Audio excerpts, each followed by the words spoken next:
아, 수민이 그 편입이야?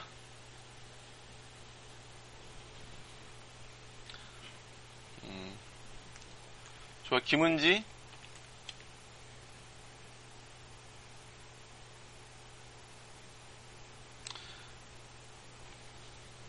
C뿔뿔로 클래스 짜봤죠?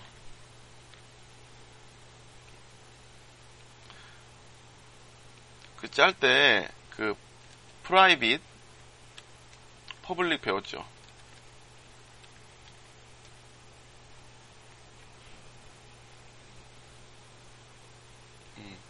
프라이빗과 퍼블릭의 차이를 한번 얘기해 볼래요?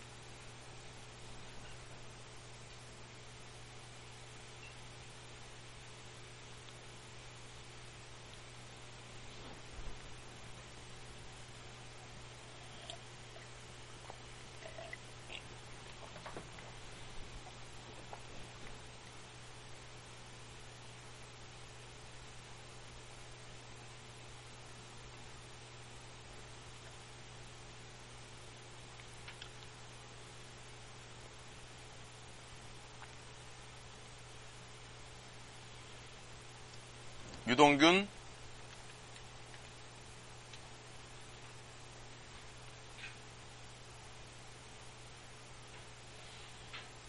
뭐, 퍼블릭과 프라이빗은 은지가 잘 설명했고, 그러면, 퍼블릭과 프라이빗을 우리가 왜 이렇게 구분을 했을까요?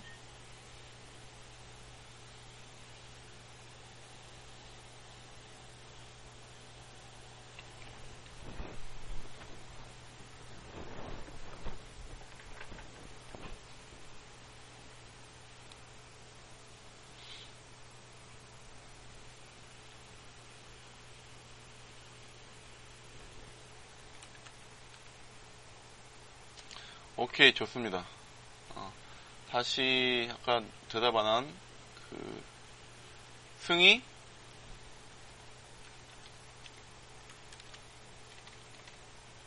이젠 빨리 대답하는데.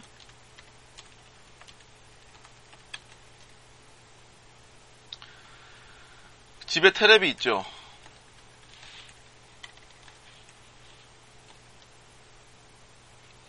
자, 집에 TV에 케이스 있죠, 케이스. 집에 있는 TV에 케이스, 그러니까 껍데기. 그 껍데기의 역할은 뭘까요? 역할. 케이스의 역할.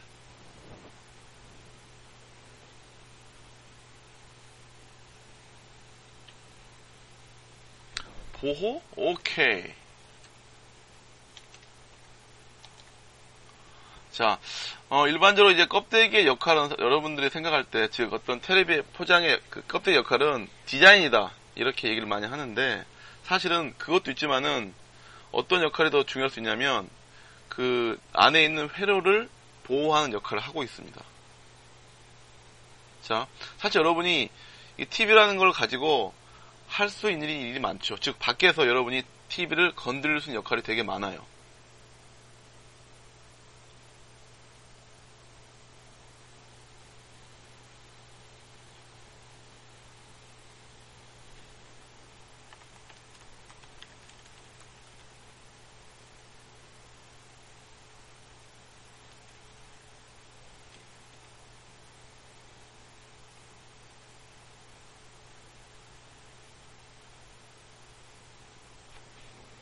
그럼 다시 설명하겠습니다. 아까 이제 승희가 뭐 제대로 대답했는데 TV 케이스의 역할은 보호의 역할이 있는 거죠.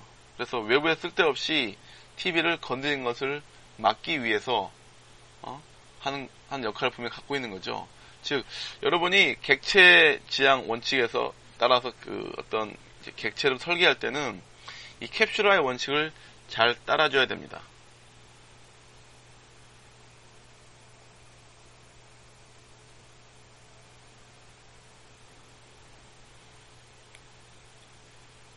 딜레이가 지금 많이 있나?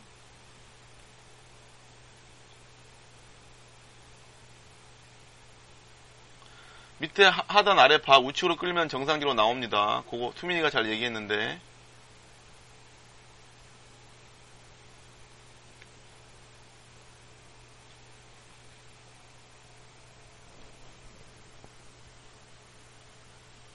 자, 일단 뭐 진행하겠습니다. 그래서 캡슐화의 원칙이라는 것들은 정보를 입력하는 거죠. 가능하면은 객체 내부 동작을 보여주지 않는 거죠. 즉 바깥의 오브젝트한테 어떤 객체가 나는 이러한 정보를 제공할 수 있다, 또는 나는 이러한 기능을 수행할 수 있다는, 그러니까 자기가 외부에 제공하는 기능만 보여주는 거고, 이것들이 내부적으로 어떻게 하는지는 노출시키지 않는 겁니다. 당연히 이렇게 함으로써 불의의 사고를 사진에 차단할 수 있죠.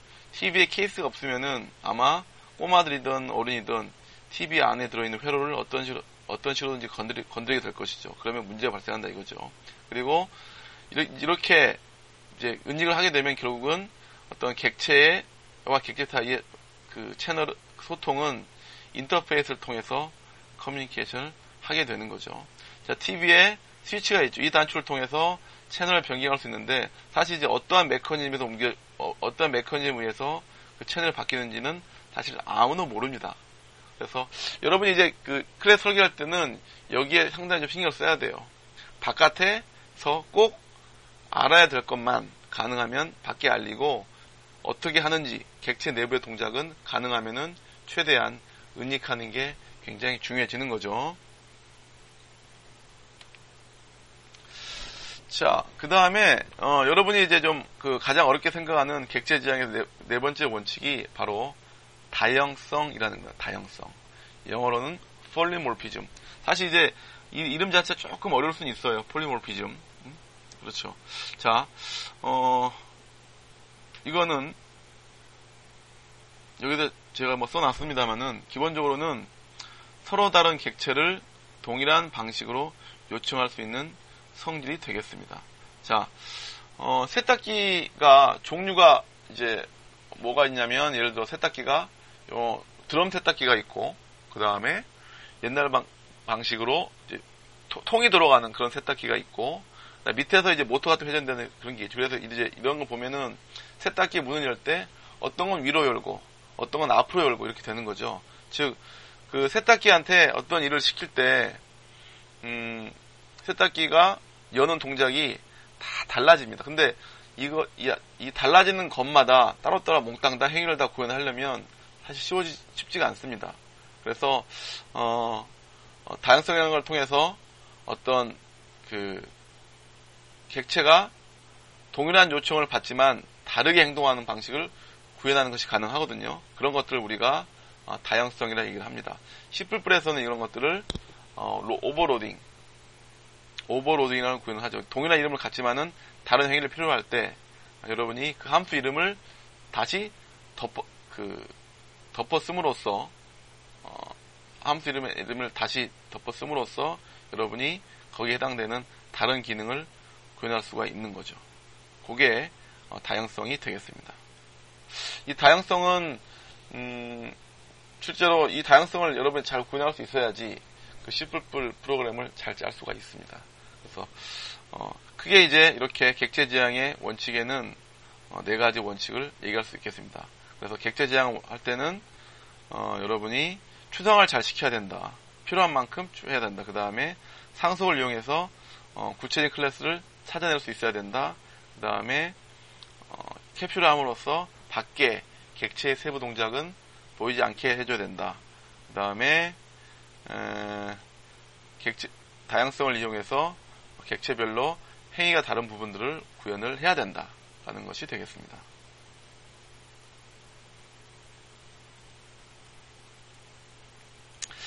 자, 그 다음에 자, 객체와 객체 사이에 결국 이제 C++에서 객체 지향을 통해서 프로그램 짠다 할 때는 결국은 여러분이 프로그램을 객체와 객체 사이의 상호 어떤 연결로서 그 프로그램을 구현한다 그런 뜻인데, 이때 객체하고 객체 사이의 커뮤니케이션은 우리가 메시지를 전달함으로써 이루어지는 게 대부분입니다. 메시지를 전달하는 얘기는 상대의 어떤 메소드를 통해서 내가 원하고자 하는 말을 전달한다 라는 그런 개념으로 이해하면 되겠습니다.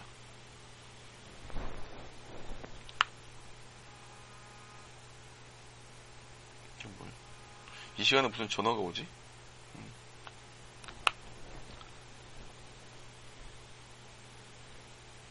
잠깐만. 잠깐만요. 여보세요? 네. 제1. 나 성남형이다. 제가 좀 나중에 좀 전화 드릴게요, 다시, 예. 나중에 좀 다시 전화 드릴게요. 제가 뭐 좀 하고 있어가지고요. 예, 죄송합니다. 순서하면 돌아가셔서 내가 지금 연락한 거야. 예, 알겠습니다. 제가 곧 연락 드릴게요. 네네. 네, 알겠습니다. 죄송합니다. 그분이 급한 전화가 와가지고, 예, 다시 진행할게요. 자, 객체 제한 원칙은 배웠고, 그 다음에 이제, 객체 제한, 이제, 릴레이션십에 대해서 배우겠습니다. 요거는 이제, 객체와 객체 사이의, 관계를 나타내 줘야 되는데, 자, 우리가 지금 오늘 객체 제한 모델의 컨셉 배우는 또 하나의 가장 큰 이유는, 이제 다음 시간부터 UML 배웠고, UML, Unified Model Language. 그래서, 시스템을 이제, UML이라는 어떤 그림을 통해서, 다이어그램을 통해서 표현한 방법을 배울 텐데, 그때 사용할 기본적인 어떤 노테이션, 그러니까 그림을 그리는 법을 오늘 살펴보는 게 있습니다.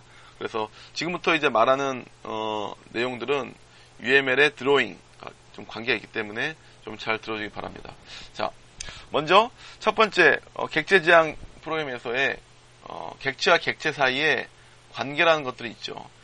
첫 번째 관계는 먼저 일반화의 관계가 있습니다. 제너럴리제이션의 관계. 그래서 이거는 아까 얘기했다 한번 언급했습니다만 클래스와 클래스 사이의 상속 관계를 나타냅니다. 자, 도형이라는 클래스에 대해서 원이라는 클래스, 사각형 클래스는 도형이라는 클래스를 조금 더 구체화한 그래서 그 내용을 조금 더 구체화시킨 또 하나의 클래스가 되겠죠. 하지만 원도 도형이 되고 사각형도 도형이죠. 그래서 이럴 경우는 그림을 이렇게 표현합니다. 자, 클래스에 대해서, 클래스 일반적으로 네모로 표현하는 게 일반적인데요. 여기에 대해서 이렇게 화살표를 그리는 거죠. 구멍이 뻥 뚫린 화살표를 통해서, 이렇게 그려주면은 이 클래스와 이 클래스는 서로, 상속 관계가 있고, 이 화살표의 방향이 있죠. 이 화살표의 방향을 제너럴라이제이션, 일반화라고 얘기를 하는 겁니다. 그래서 우리가 이렇게 클래스와의 관계에 있어서 이 일반화는 영어로는 어떻게 얘기하냐면 kind of 또는 is a relationship이라고 얘기도 합니다. 자, circle은 shape이다. 맞나요? 맞죠? 원은 도형이죠. 그 다음에 rectangle은 shape이다. 사각형은 도형이다. 맞죠? 하지만 shape은 circle이 아니죠. shape은 circle입니까? 그렇지 않죠. 도형은 circle일 수도 있고 circle도 아닐 수가 있기 때문에. 그 다음에 그래서 이렇게 circle is a shape, rectangle is a shape 이렇게 is a라는 관계가 되는 is a가 성립되는 관계 이거를 우리가 일반화의 관계라고 얘기를 합니다. 순영아 괜찮아?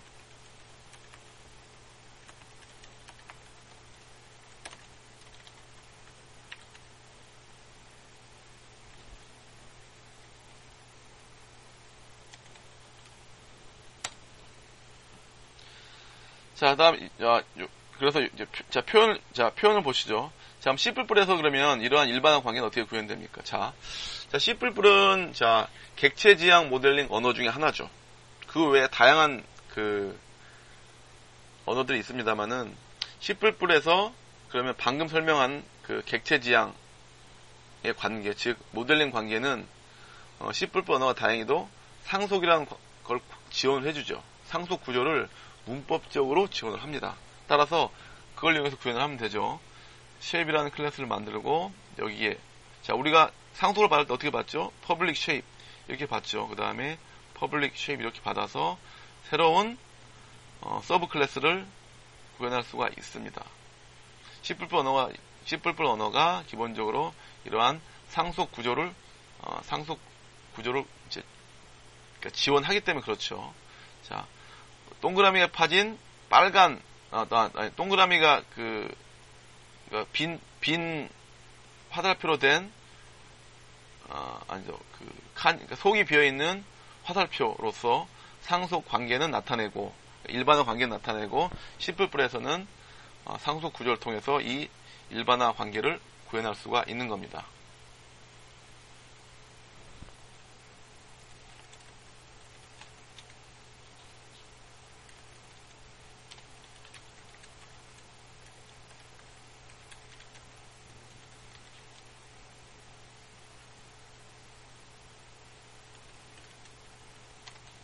일단 내가 현재 내용을 녹화 중이거든.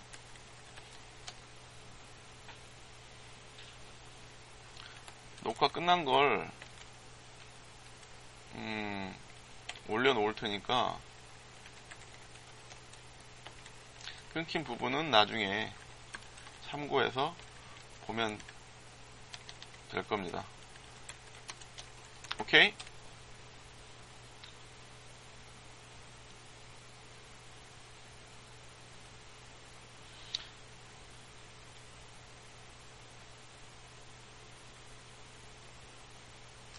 자, 계속 진행할게요.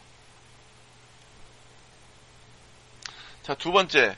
자, 객체와 객체 사이의 관계, 중요한 관계가 연관이 있습니다. 연관. 자, 연관이 사실 객체 지향 관계에서 조금 어려운 부분일 수가 있어요. 그런데 내용을 알고 보면 그렇게 어렵진 않습니다. 자, 객체와 객체 사이가 다른 관계를 맺는 것을 말하고요. 이거는 쉽게 말하면 이제 말 그대로 어떤 객체가 다른 객체를 안다. 이런 겁니다. 자, 프로그램 내에서 수많은 객체들이 다 있죠. 근데 어떤 객체가 다른 객체를 알아야지 그 객체한테 어떤 메시지 요청을 할 수가 있는 거죠. 자, 여러분도 보면 여러분이 전혀 모르는 사람한테 요청을 할 수가 없죠. 뭔가 어떤 사람을 알게 돼야지 그 사람한테 뭔가 요청을 할 수가 있는 겁니다. 그렇죠. 이렇게 그 사람을 알게 되는 거. 이런 거를 C++ 객체 지향에서는 연관이라고 얘기를 합니다. 그런데 이 연관에는 방향성이 있어요. 방향성. 자, 이런 거죠. 여러분은 제일 잘생긴 배우가 누구지? 장동건 아시죠? 장동건. 장동건이 아마 다 압니다. 장동건. 자, 장동건의 여러분이 그 페이스북 주소라든가 이메일 주소를 알죠? 알 수 있죠. 만약에 전화번호 알 수가 있죠. 만약에 알려졌다 그러면. 특히 페이스북은 안 알려져 있어. 그래서 여러분이 장동건에게 페이스북을 통해서 뭔가 요청할 수가 있죠. 그렇게 요청할 수 있는 여러분이 장동건을 알기 때문에. 하지만 장동건은 여러분 개개별로 다 모르죠. 그래서 장동건 여러분 개개인별로 뭔가 요청을 할 수는 없습니다. 자, 이렇게 그 연관, 즉, 내가 객체가 객체를 인지하는 것들은, 그리고 인지함으로써 메시지를 보낼 때는요, 그 연관의 방향이 있는 겁니다. 그런 것들을 연관의 방향성이라고 얘기를 하고요. 결론적으로 말하면, 알고 있는 상대 쪽으로만 메시지를 전달할 수가 있는 거죠. 그렇죠. 자, 저하고 여러분은 연관이 돼 있죠. 어떻게 연관이 돼 있습니까? 제가 여러분의 아이디라든가 이메일 주소도 제가 알고 있죠. 그 다음에 여러분도 제 아이디라든가 연락처를 알고 있습니다. 그러니까 여러분과 저의 관계는 상호 연관이죠. 그러니까 제가 여러분들한테 메시지를 보낼 수도 있고 여러분도 저한테 어떤 메시지를 보낼 수가 있는 거죠.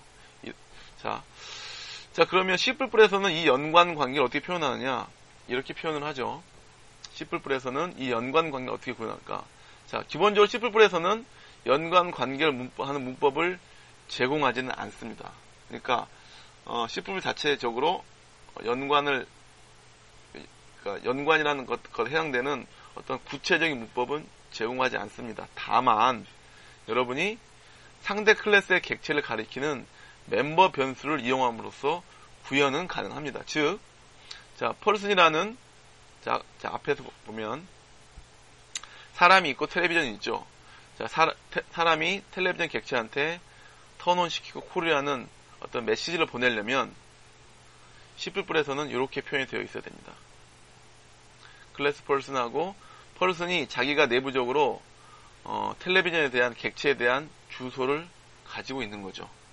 그럼으로써 나중에 코드 내에서 이 객체한테 턴온 시켜라. 그 다음에 핸드폰한테는 전화하라. 이런 식으로 요청할 수가 있습니다. 만약에 이런 것들 선언이 되어 있지 않다. 자, 그러면 이건 어떤 상황이에요?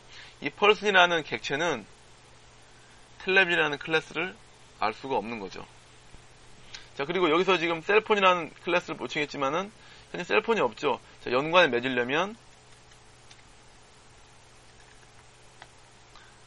셀폰, 아니죠. 셀폰, 더 셀폰. 이런 식으로 선언을 해줘야 됩니다. 그래야지 나중에 이것들을 콜할 수가 있겠습니다. 그래서 여러분이 이제 그러니까 무의식적으로 클래스 내 상대방 클래스의 어떤 멤버 변수를 가리키는, 그러니까 객체 변수 가리키는 걸 쓰는데, 이게 C++에서 결국 연관의 관계를 구현함으로써 상대방 객체한테 메시지를 패싱하기 위해서 준비를 하는 거죠. 자, 이거 굉장히 중요합니다. 그러니까 지금까지 여러분은 C++를 가지고 객체 지향을 배웠어요. 근데 이제 우리가 이번 시간에 살펴보는 건 뭐냐면, 객체 지향을 좀 이해를 하고 그 객체 지향에서의 모델링 기법들을 C++로 어떻게 구현하는가라는 것을 역으로 배우는 겁니다. 자, 설계에서 기본은 일단은 객체 지향 방식으로 뭔가 모델링 하는 거죠. 그리고 그것들 여러분이 C++로 풀어내는 겁니다. 그래서 지금 이제 배우는 게 그 정상적인 어떤 그 절차에 따라서 C++를 이용해서 객체 지향 프로그램 하는 방법을 배우고 있는 거라고도 볼 수가 있겠습니다. 자, 여기 이제 실선으로 표시된 화살표가 나오죠. 이거는 연관의 방향이 되겠습니다. 즉, 여러분이 그림으로 어떤 클래스와 클래스 사이에 이렇게 실선을 친 화살표를 그렸다. 즉 이제 그림상에. 그러면 그 얘기는 이 객체가 이 객체를 인지하고 있다. 이런 뜻이 되겠습니다. 그래서 그 방향으로 어떤 메시지를 전달할 수 있다. 이런 얘기가 되겠습니다. 자, 제 강의 좀 빠르거나 이해가 안 되거나 그런 부분이 있으면 채팅으로 질문 주세요. 지금까지는 큰 문제 없죠?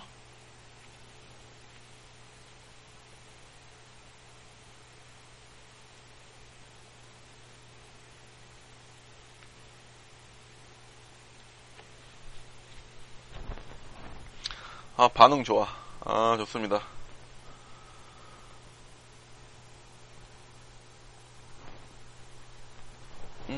졸만한 사람 누가 있을까? 황중우.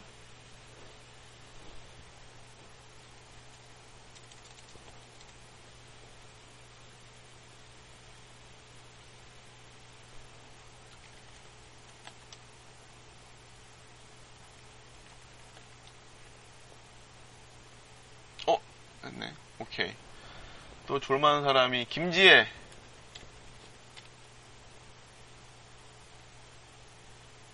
오, 잘 듣고 있네. 좋아. 그 다음에 유정윤.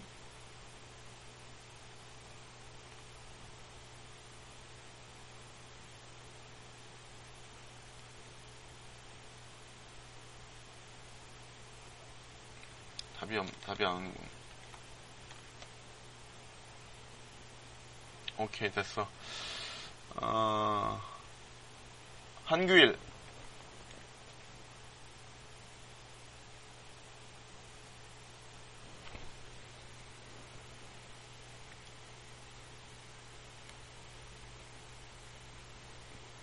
오케이, 이제 갑시다. 자, 그 복수 연관이라는 것들은 두 개의 클래스 사이에 두 개 이상의 연관 관계가 맺어지는 것을 말합니다. 자, 여기 이제 비즈니스맨이라는 클래스가 있고요. 스포츠맨이라는 클래스가 있어요.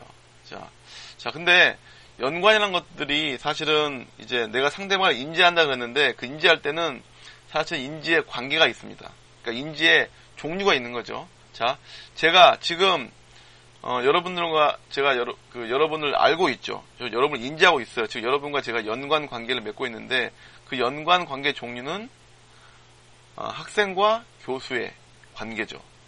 그렇죠. 하지만 만약에 제가 밖에서 제가 이제 학교에서 제가 학생들 가르치는 것 외에 제가 밖에서 만약에 예를 들어 이렇게 생각합시다. 지금 예를 들어서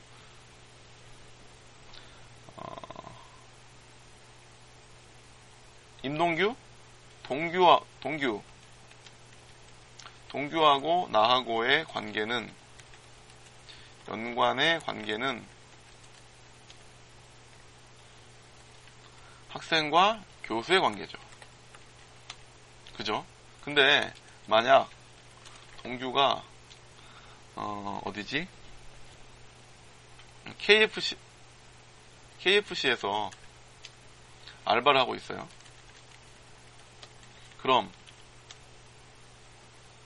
그리고 나는 그 가게에 갔다 이거죠. 그러면 내가 동규한테 요청을 하게 되겠죠. 뭐라고? 뭐 햄버거 주세요. 그렇죠. 자, 그러면 나는 동규를 알고 있죠. 하지만 내가 기존에 알고 있던 동규와의 관계는 학생과 교수의 관계였지만은 그 매장에서는 그 점원과 손님의 관계로 바뀝니다. 어쨌든 매장에서 손님과 점원이 됐지만은 서로 알고 있죠. 근데 그거는 손님과 그 다음에 그 점원의 관계로 왔기 때문에 요청하는 그 메시지라든가 그런 것 달라집니다. 그렇죠. 이렇게 같은 클래스라 그래도, 그러니까 같은 클래스라 그래도 실제로 그 두 개의 클래스가 만나는 과정에 있어서 다른 관계를 맺을 수가 있는 거죠. 이런 것들 우리가 복수 연관이라고 얘기합니다. 복수 연관. 그래서 이제 그런 것들 우리가 이제 복수 연관이나 멀티플 어소시에이션 얘기를 하고 있죠. 자, 그 다음에 또 하나는 연관의 다중성이라는 게 있습니다. 다중성. 자, 먼저 복수 연관은 이렇게 구현을 해야 됩니다. 자, 이렇게 결국은 이제 보면 동일한 클래스를 그 인지하는 식으로 돼 있고, 다만 그 연관의 관계를 좀 더 이렇게 어떻게 해요? 객체를 통해서 다르게 표현함으로써 C++에서는 이 복수 연관을 구현할 수가 있는 겁니다. 더 coworker 또는 뭐 더 friend 이런 식으로 관계를, 그래서 사실 이제 C++은 이 복수 연관을 문법적으로 지원할 수 있는 방법은 없어요.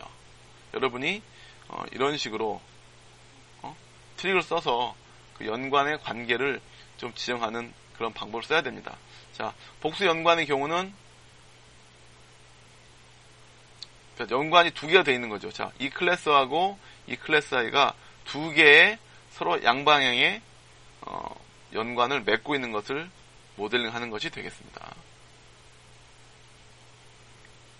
자, 그 다음에 연관의 다중성이라는 게 있습니다. 다중성. 자, 앞에 얘기는 서로 상호 다른 식의 관계를 말하는 것이고요.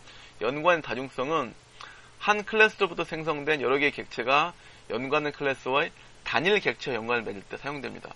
대표적으로 이런 경우죠. 엄마하고 꼬마의 관계.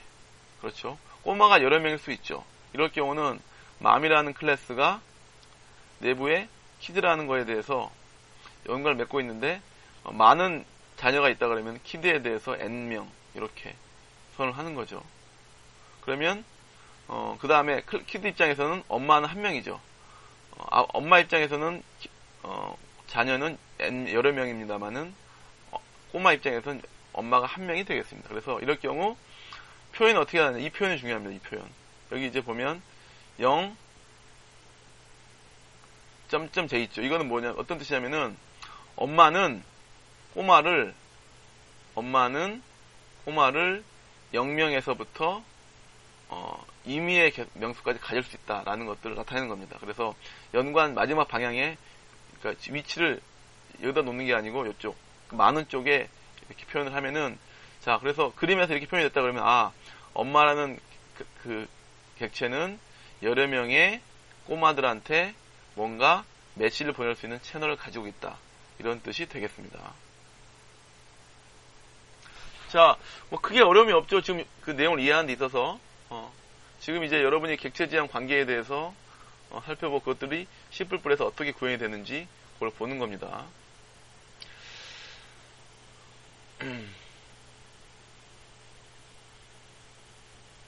자, 그 다음에 이제 세 번째 구성이라는 그 객체 지향 관계를 살펴보겠습니다. 구성.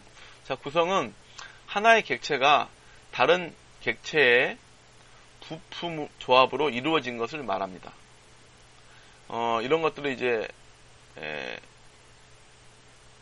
그래서 이제 앞에 있는 큰 클래스를 우리가 전체 클래스, 그 다음에 뒤에 클래스를 부분 클래스, 부품 클래스로 얘기를 하는 거거든요. 이거를 이제 컴포지트 어그리게이션이라고도 얘기를 합니다. 자, 이때는 이게 일종의 부품이기 때문에 부분 객체만 홀로 존재하는 것이 불가능합니다. 그래서 자동차의 경우 엔진이 있고 타이어가 있고 글래스가 있죠.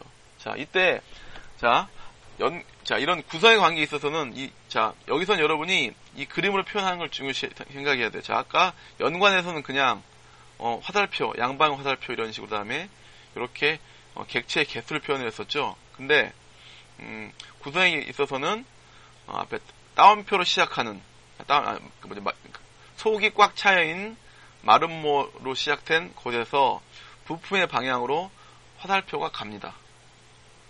그래서 자동차가 엔진 하나와 여러 개의 타이어와 여러 개의 글래스로 구성이 되어 있다라는 것을 모델링 할 때는 이렇게 표현을 합니다.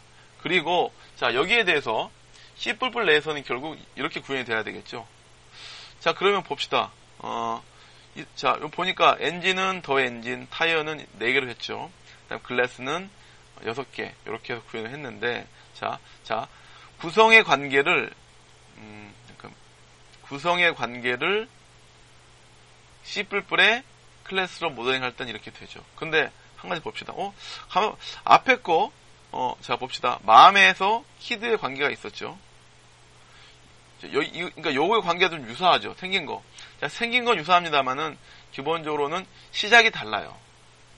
시작이 다르기 때문에 객체 지향 관계로 원래 이제 구성의 관계 시작이기 때문에 최종적인 구현의 모양은 다를 수 있어도 원래 시작점은 다르다. 요걸 좀 이해하는 게 중요해요. 그러니까 여러분이 이제 그 모델링하고 그 다음에 C++ 구현할 때는 일단은 객체 지향으로 모델링 시작을 하고 그 내용을 C++ 구현한다. 이렇게 보는 것이 좀 중요합니다. 자, 이런 것들을 우리가 구성이라는 관계로 얘기를 합니다. 이때 부분 객체만 홀로 존재하는 것이 불가능한 부분이 되겠습니다. 자, 그 다음에 이제 네 번째 마지막 관계를 보겠습니다. 객체 지향에서의 객체들과의 관계의 네 번째 스타일은 집합이 있습니다. 집합은 한 객체가 다른 객체를 담고 있다는 뜻이 되겠고요. 자, 앞에랑 좀 다르죠. 앞에는 부품의 개념이고요. 부품의 개념이기 때문에 따로 이 객체들이 존재하는 게 불가능합니다만, 이 집합에 있어서는 한 객체가 다른 객체에도 동시에 들어갈 수가 있습니다. 개념적으로 좀 다른 거죠. 그래서 이때는 자, 가방 봅시다. 가방에는 사과가 들어갈 수가 있고 우유가 들어갈 수 있습니다. 근데 우유는 이런 캐비넷 또는 냉장고에도 들어갈 수가 있죠. 자, 이런 관계를 우리가 집합의 관계다라고 얘기합니다. 집합의 관계. 그래서 집합의 관계의 표현 방식은 구멍이 뻥 뚫린 마름모꼴에서 시작이 된 그 다음에 포함하고 있는 객체를 가리키고 있는 화살표를 통해서 표현이 됩니다. 이 개수는 역시 이렇게 써주는 거죠. 만약에 여러분이 그렇죠. 이렇게 써준 자, 이런 관계를 우리가 집합의 관계다라고 얘기를 합니다. 그래서 앞에랑 차이가 있죠. 구성의 경우는 부분 객체만 따로 존재하는 것이 불가능한 것을 나타낼 때 그림은 속이 꽉 찬 마름모꼴로 시작한 화살표. 그 다음에 집합의 경우는 한 객체가 다른 객체를 담고 있는 어떤 컨테이너의 개념입니다. 구성하는 부품의 개념이 아니고 컨테이너의 개념. 이때는 표시 방법은 속이 빈 마름모꼴로 시작해서 나가는 화살표를 가지고 표현을 하게 됩니다. 자, 그래서 지금 우리가 객체 지향 관계를 몇 가지 살펴봤죠. 일반화의 관계, 그 다음에 연관의 관계, 그 다음에 구성의 관계, 집합의 관계, 즉 4개의 자, 그래서 그러니까 객체 지향 모델링에 있어서 모든 객체들의 관계는 모두 다 이 4개의 관계로 표현이 됩니다. 일반화, 그 다음에 연관, 그 다음에 구성, 집합. 그렇죠. 자, 이 4개를 좀 특히 이제 상속은 일반화는 큰 문제가 없습니다만은 구성과 집합, 연관은요, 조금 달라진 경우가 있어요. 봅시다. 그래서 이런 부분들을 확실히 여러분이 모델링 할 때 구별해 낼 수가 있어야 되거든요. 강명훈, 듣고 있죠?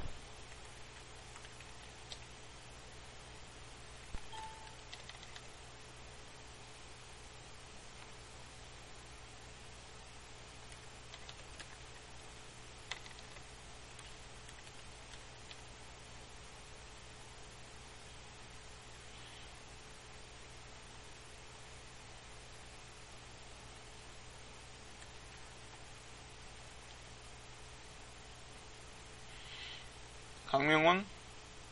답이 없네. 오케이, 알았어. 이인환?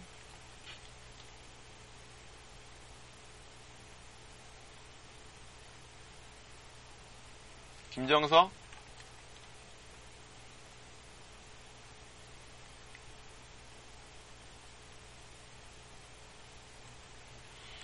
장민석?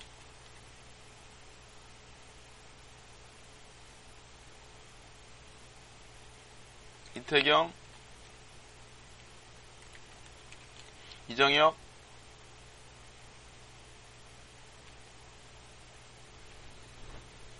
자, 오케이. 다 잘 듣고 있는 것 같습니다. 자, 구성, 집합, 연관 모두. 자, 제가 이 얘기를 왜 하냐면 연관. 자, 연관 같은 경우도 연관의 모양. C++에서 연관의 모양, 이렇게 다중 연관이 이렇게 표현이 되죠. 그 다음에 구성의 모양.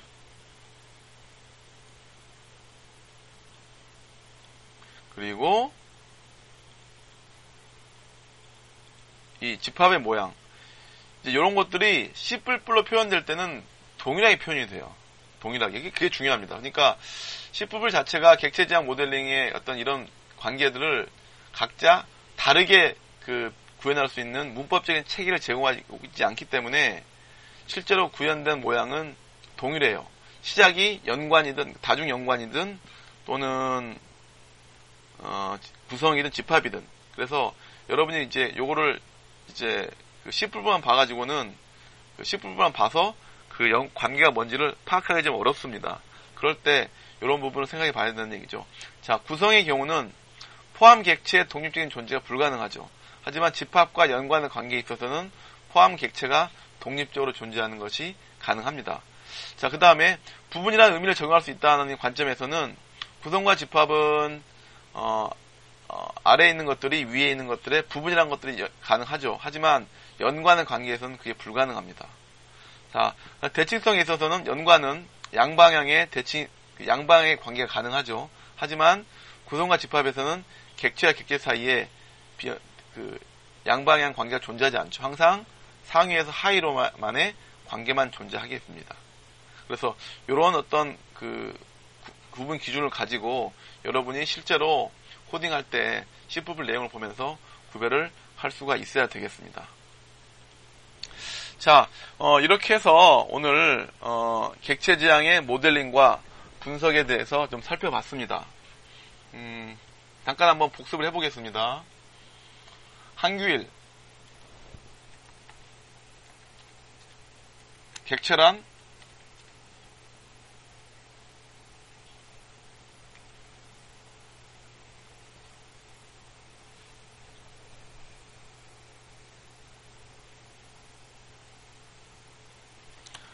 오케이, great.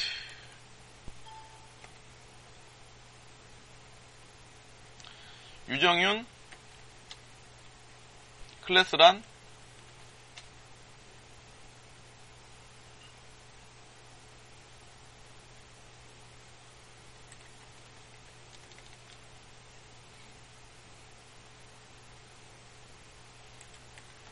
이근성, 클래스란 정윤이 안 듣고 있어. 어디 갔어?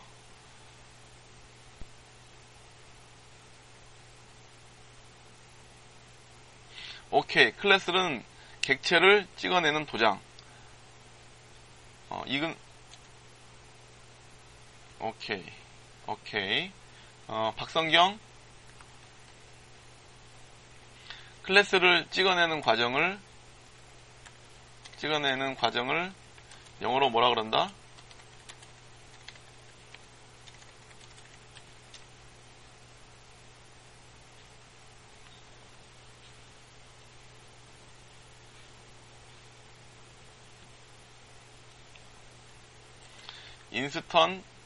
인스턴시에이션이라고 합니다. 인스턴트를 찍어내는 과정, 인스턴시에이션. 그렇죠.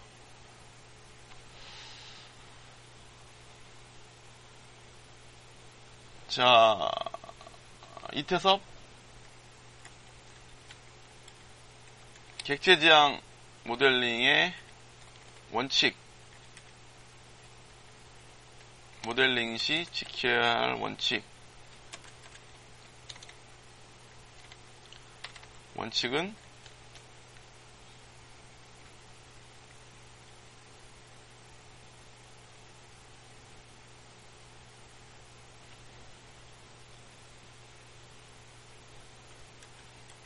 오케이. 좋은데?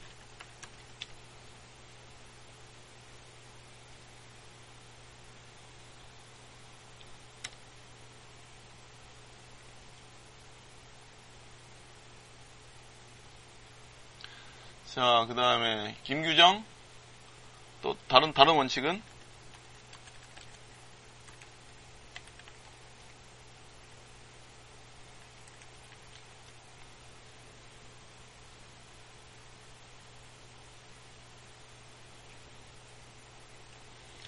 전성호. 또 다른 원칙은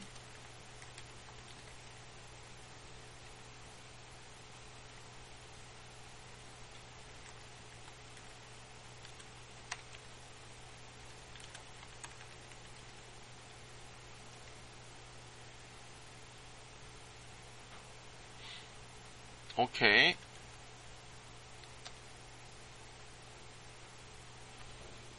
한 번 더 볼까요?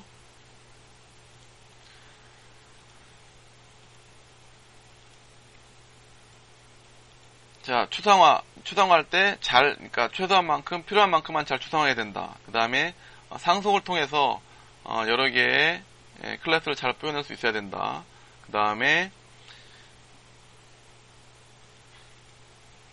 캡슐화를 통해서 바깥의 세계에 보여주지 않아야 된다.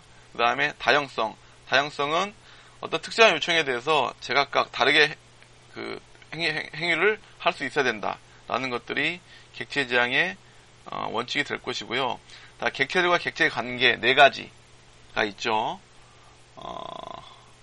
최동민, 객체와 객체 사이의 관계 하나만.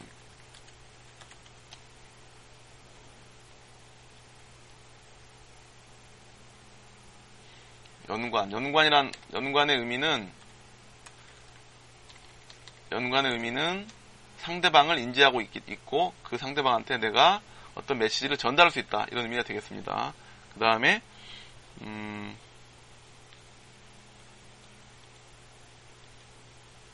구성. 최동민 됐고, 엄정훈. 구성이라는 관계의 뜻은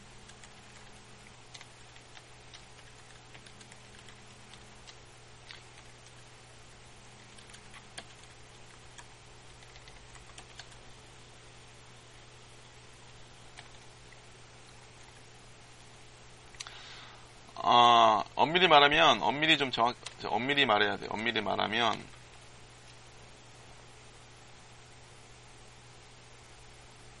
완제품과 부품의 관계입니다.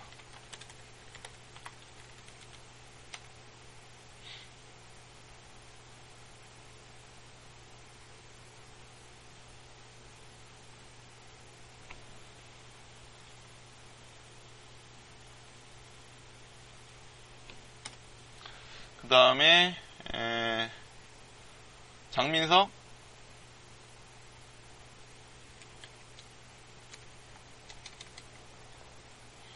집합의 관계는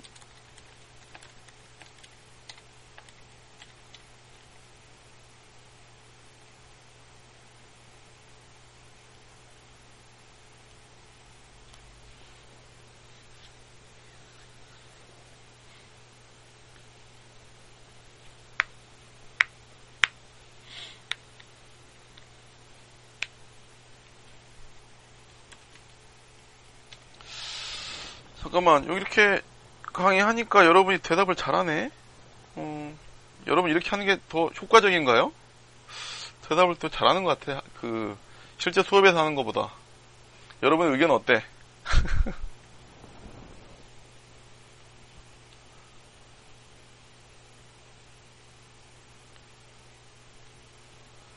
자, 여러분 오늘 그래서 객체지향 모델링의 기본적인 개념, 그 다음에 객체지향 관계들에 대해서 다 살펴봤습니다. 자, 여러분 오늘 내용 충분히 이해하셔야지 다음 실습에 우리가 실제로 이제 그 실습 시간에는 실제로 모델링 해볼 겁니다. 이 모델링 할 때 오늘 나왔던 관계들의 그 내용들을 잘 좀 이해하고 있어야지 다음 실습을 진행할 수 있겠습니다. 자, 오늘 7시 40분 됐죠? 다 수고하셨고요. 질문이 있으면 뭐 채팅창에 더 남겨줘도 괜찮고, 일단 여러분이 다 나가야지 내가 방송을 종료할 거기 때문에 이제 모두 다 방송에서 나가주기 바랍니다. 오늘 다 수고했고요. 앞으로 오늘 내용에 대해서 제가 그 의견을 나중에 다시 모아서 다시 보강 수업할 때 좀 다시 반영하도록 하겠습니다. 괜찮네. 여러분들 의견 다 괜찮죠? 네. 자, 그럼 오늘 강의는 이것으로 마치겠습니다. 수고했습니다.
세진이하고 수민이하고 정훈이는 아직 안 나갔네?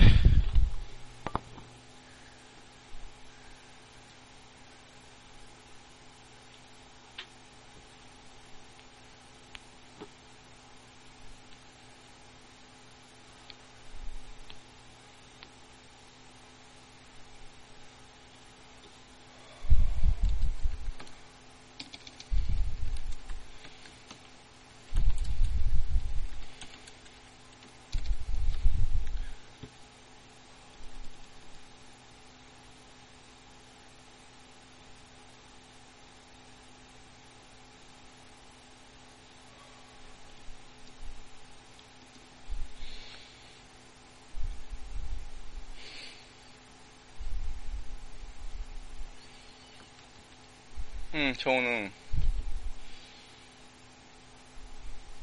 똑같아.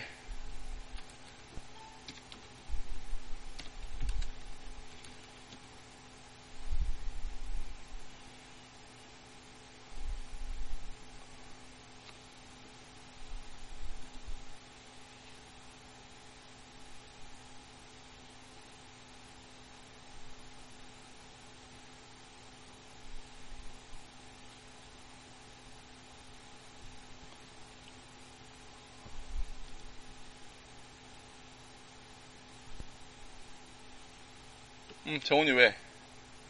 똑같은 뜻이라고.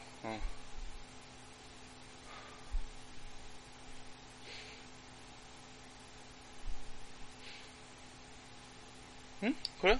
어떻게 배웠는데, 거기서는?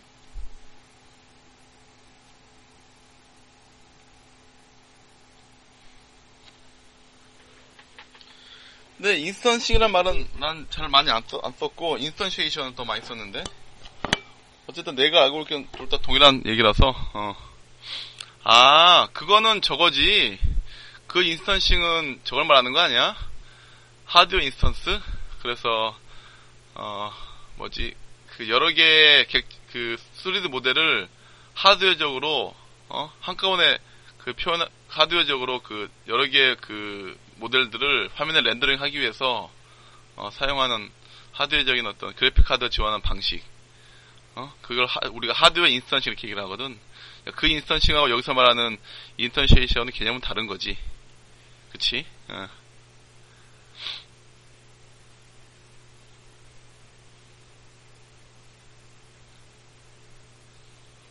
오케이. 어쨌든 수고 많이 했고,